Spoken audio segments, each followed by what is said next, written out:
Bonjour et bienvenue à notre session d'aujourd'hui. Alors, lors d'une session précédente de créateur de formulaire, nous avons couvert l'interface du créateur de formulaire. Et maintenant, durant notre session d'aujourd'hui, nous allons passer par le processus de création d'un nouveau formulaire en utilisant notre créateur de formulaire dans Open Memories. Donc, à la fin de cette session, vous serez capable de concevoir des formulaires adaptés à vos besoins en matière de soins de santé, sans avoir à écrire une seule ligne de code. Alors, allons-y et commençons à créer un nouveau formulaire.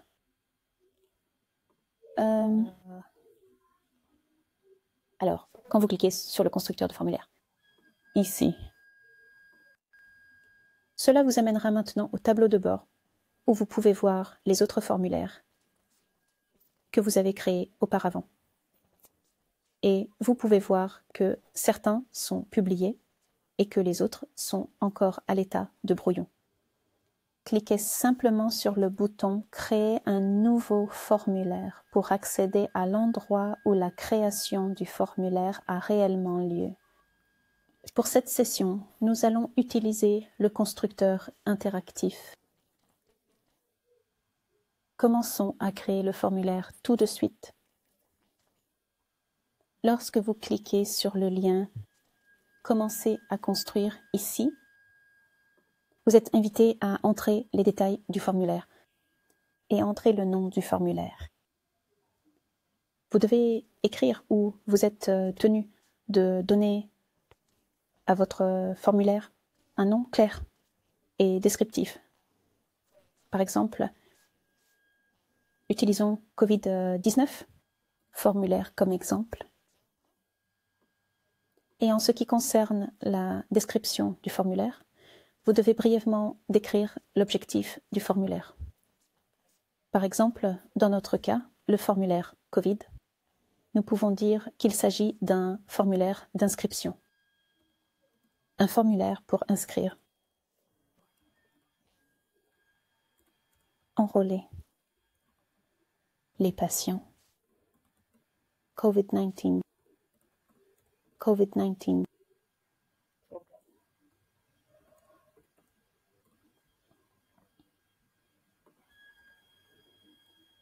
Allez-y et cliquez sur « Créer un formulaire » pour enregistrer les détails du formulaire. Et maintenant, à partir d'ici, l'étape suivante consiste à ajouter une page à notre formulaire.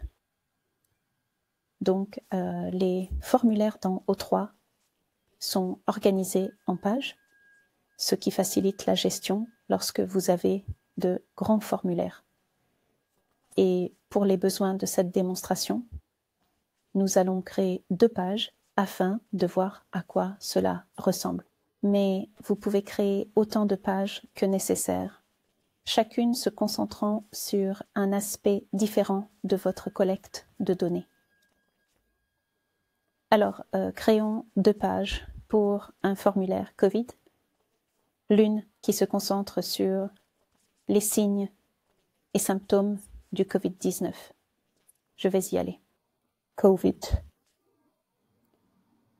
Podim en samwade som piso yo sore sa yam eyin instan of sa yin kin min sara sa sura set tadikant sa inkin sa COVID-19. Ce sont donc nos 2 pages dans ce formulaire. Après avoir ajouté les pages, maintenant vous pouvez voir que nous avons nos 2 pages. Nous pouvons maintenant ajouter une section au sein de la page. Donc, la section vous aide à regrouper les questions connexes. Et c'est vraiment crucial pour s'assurer que le formulaire est logiquement organisé. Alors, y a-t-il des signes et symptômes de la COVID-19?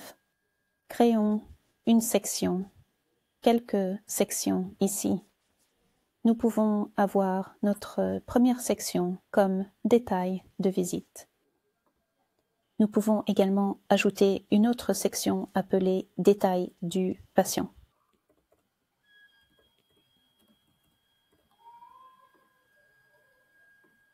Nous pouvons également ajouter le troisième, connu sous le nom de présentation. Présentation comprend. D'accord. Nous avons nos sections, 3 sections sur notre première page. Et sous la deuxième page, nous pouvons simplement créer une section. Test de dépistage de la COVID-19. COVID-19, 19 tests. D'accord, alors, maintenant, une fois que nous avons nos sections, nous sommes en fait prêts à ajouter des questions à chacune des sections. Et nous pouvons entrer dans notre première section qui concerne les détails de la visite et y ajouter quelques questions.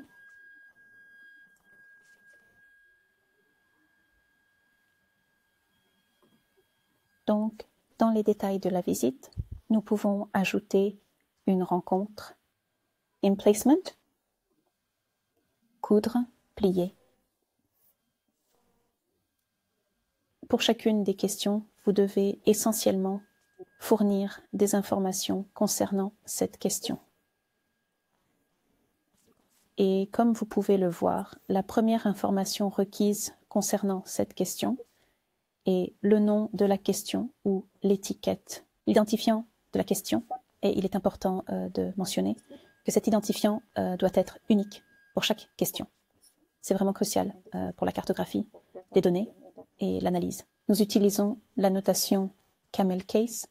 Donc, cette fonctionnalité va simplement convertir votre étiquette en camel case.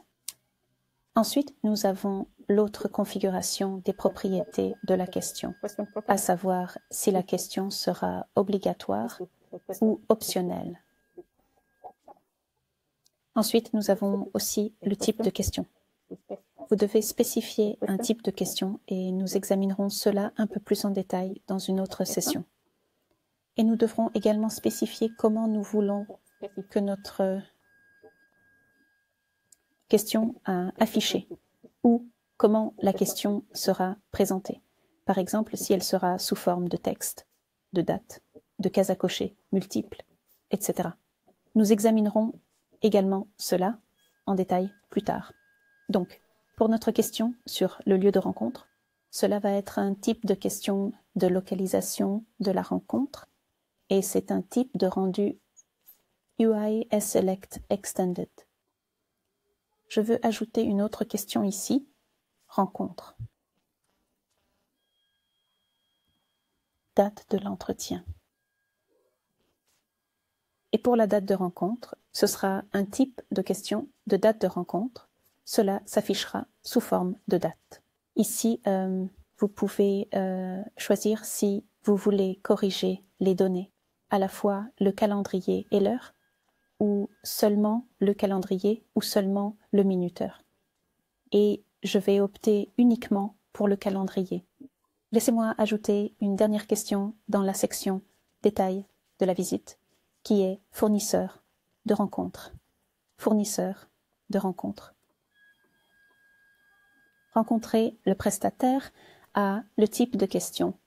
Rencontrer le prestataire et un rendu UI sélection étendu. Dans ma section de visite, ils ont les détails de la visite concernant ce patient que j'aimerais corriger. Et je suis satisfait de cela. Je veux capturer quelque chose concernant les détails du patient. Et voici un exemple que je peux capturer sous les détails du patient. C'est à propos du tabagisme, le statut tabagique.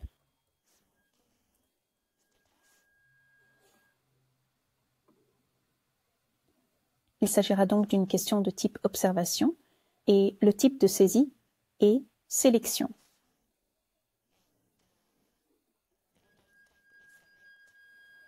Donc ici, sous la recherche pour un concept de support,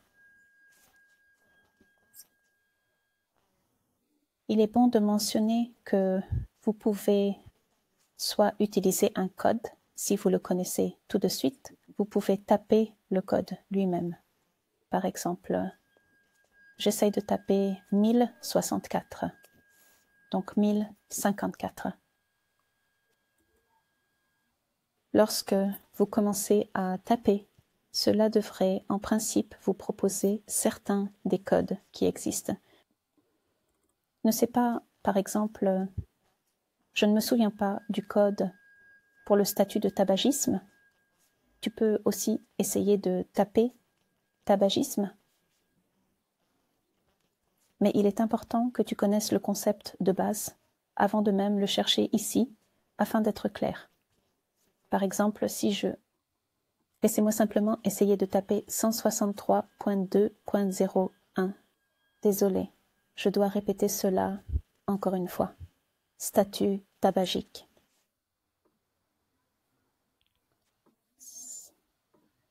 Et c'est correct. Donc je tape 163. 201. D'accord, maintenant vous êtes en mesure de saisir votre concept. Nous pouvons enregistrer cela. Le concept est essentiellement pour les concepts. Ils sont fondamentalement liés ou intégrés à vos données existantes pour s'assurer que votre formulaire est aligné avec les terminologies médicales. Et cela relie votre question aux données cliniques standardisées, garantissant la cohérence de vos dossiers.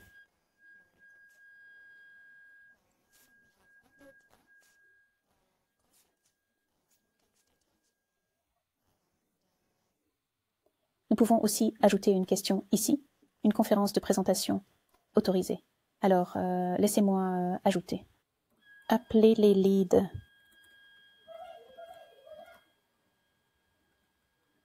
Présentant. Présentation. Comprimé. C'est donc aussi un type de question d'observation. Et on peut avoir plusieurs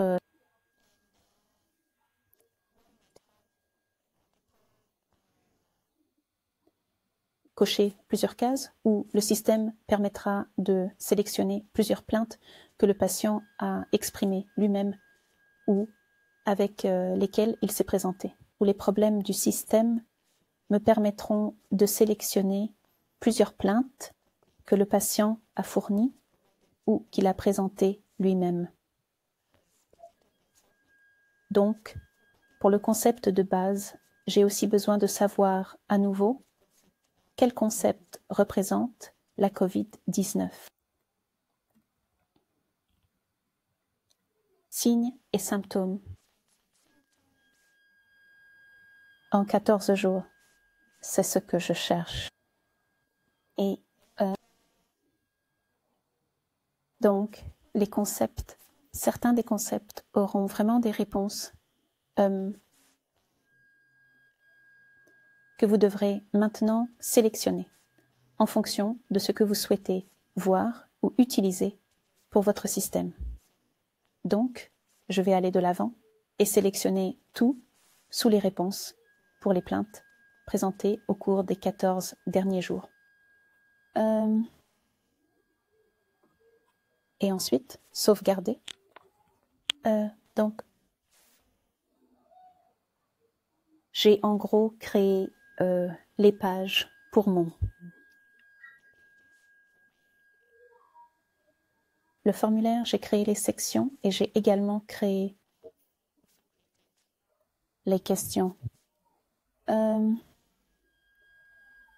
Lorsque nous appliquons les modifications et visualisons l'aperçu, nous pouvons commencer à voir comment notre formulaire se présente. Comme vous pouvez le constater, nous avons la page sous les signes et symptômes du Covid-19, affichant les détails de la visite. Et ici, nous avons le lieu de rencontre, les dates et le prestataire de rencontre. Je pense que nous avons peut-être un problème ici concernant le concept. Nous devrons le résoudre, mais nous n'allons pas nous en occuper tout de suite. Nous reviendrons sur cela un peu plus tard. Encore une fois, nous avons aussi notre troisième section ici, ou oui, qui contient la question autorisée de présentation de conférence. Comme vous pouvez le voir, c'est une sélection multiple. Il contient les réponses que nous avons sélectionnées lors de la création de ce formulaire. En gros, c'est une introduction sur la façon de créer votre formulaire et comment configurer et ajouter les propriétés à vos questions.